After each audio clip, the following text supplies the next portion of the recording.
Have you ever found out about a government benefit or a support program that you were perfectly eligible for, but maybe, I don't know, 3 years too late? Yeah, it is literally the ultimate frustration. You finally discover this amazing program, and you're just sitting there thinking, why on earth didn't anyone tell me this existed? Well, that exact universal frustration is what we are diving into today. Our mission for this explainer is to take a deep dive into the observation records of Tommy Yoshida, also known as Yoshida Tsutomu. We're going to be exploring the core themes and the big questions that weave through both the Japan edition and the international edition of his main writings. Now, right up front, Yoshida asks us to adopt a very specific mindset. He points out that we are living through a massive transition period right now.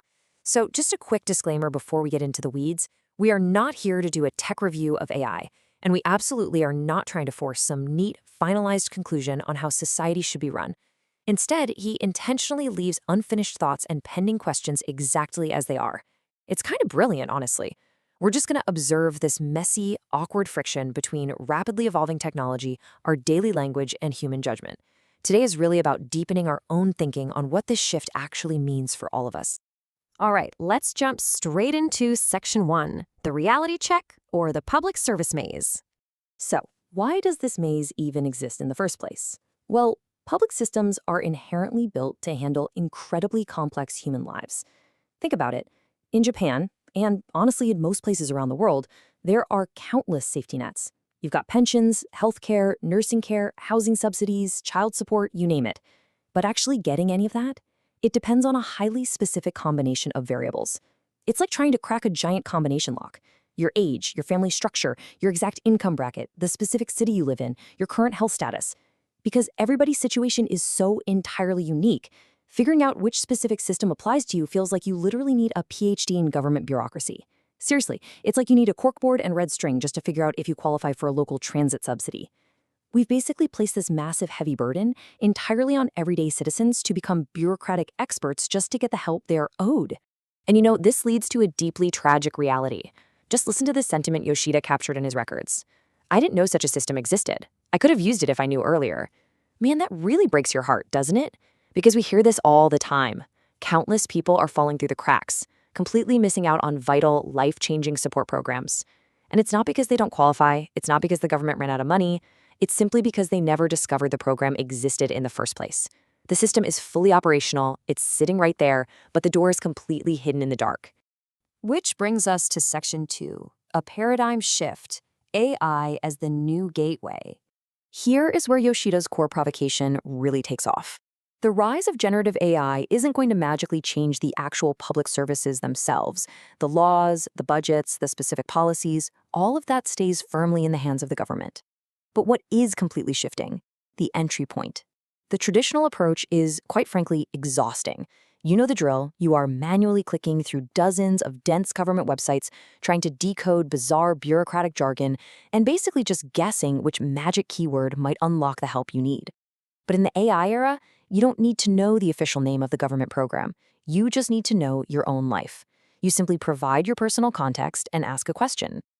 Imagine how revolutionary this is for a normal person. As Yoshida highlights in the international edition, a citizen can just type or say, based on my situation, what public services or support programs might be relevant to me.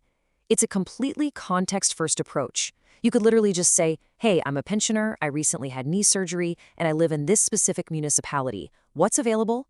Instead of you hunting for the system and pulling your hair out, the AI organizes the vast database and brings the potential systems directly to you. It gives you that one vital clue that a program actually exists. Now, let's move into Section 3, the philosophical core, centering on human agency. This right here is the philosophical crux of Yoshida's observations. Because if AI is going to step in as this incredibly powerful new gateway, we really have to establish firm boundaries about who is actually in charge. And that brings us to human agency, the human-centered principle. Yoshida strongly emphasizes that the initiative must absolutely remain with the human.